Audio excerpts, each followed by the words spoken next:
Good morning and a happy Friday to you. It is almost the weekend. My name is Amelia Lee here with you on this March 21st, and the time is 6 o'clock on the dot. And it's also time to check on in with meteorologist Megan Dusmall this morning. And Megan, we made it to Friday, we made it to spring, and we're almost at that weekend now.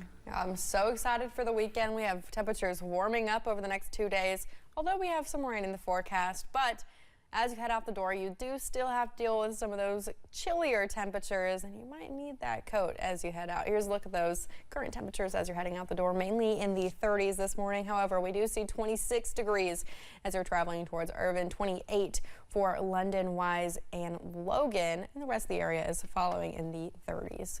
Now, as we talk into the afternoon, though, it's getting a little bit better, right? We're going to see the mid to upper 50s with some 60s popping out for a lot of cities, 62 even as you're traveling towards Williamsburg and Manchester. Now we are looking nice and clear on live pinpoint Doppler radar. We did have a little bit of snow flurries this morning, but they have since then moved out of our region. We're looking nice and clear for the rest of your Friday. Here's a look at the next 12 hours, though. We'll see some sunny skies this morning, but clouds will roll in this afternoon, looking mostly cloudy as you're heading into the evening. Amelia. Thank you, Megan. Well, we're learning more about 3 people who died in a house fire in Pulaski County earlier this week. The fire that swept through a home on Parkers Mill Road in Somerset claimed the lives of 78-year-old Norma Dean Puddett, her son Jerry Todd, and her granddaughter, 17-year-old Bri Lee. The funeral for all 3 is planned for Saturday morning at Oak Hill Baptist Church. Relatives say they are getting tremendous support from their church, family, and even strangers. You can't wrap your mind around such a monumental incident and a monumental loss. And I think that the Lord blesses us, that He lets us mentally go numb, and we get a little at a time. The fire also injured Bri Lee's father, 53-year-old Brian, who is still being treated for serious injuries at a Louisville hospital.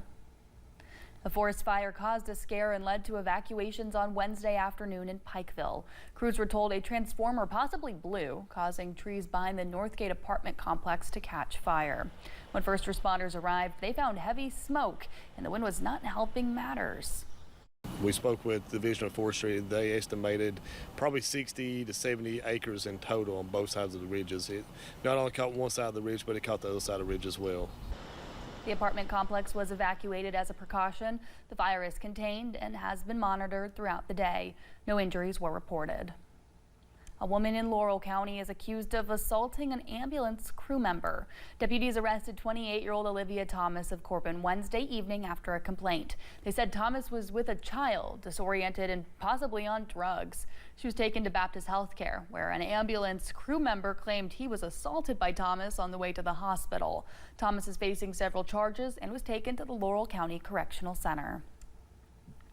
2 new disaster recovery centers opened in Johnson and Leslie counties. The center in Johnson County opened Saturday at the KCTCS Mayo Campus Auditorium in Paintsville. The center in Leslie County opens today at the 911 Dispatch Center on Highway 421 in Hayden.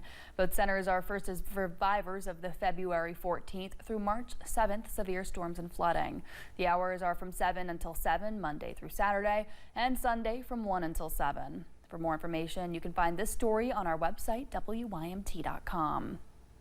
The LG&E and KU Foundation donated $25,000 to help families recover from last month's flooding. The money will go to the American Red Cross. Officials say it will help with sheltering, food, financial assistance, and cleanup efforts. For more information on how to help or to donate, you can visit redcross.org.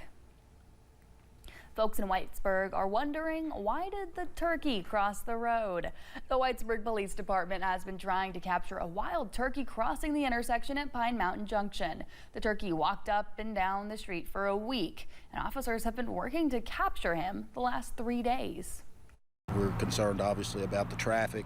This is a busy highway, busy intersection, so we don't want vehicle collisions to happen, but we also want to try to get this guy out of the way safely. Folks believe that the turkey could be injured or sick. If you drive through this intersection, make sure to use caution.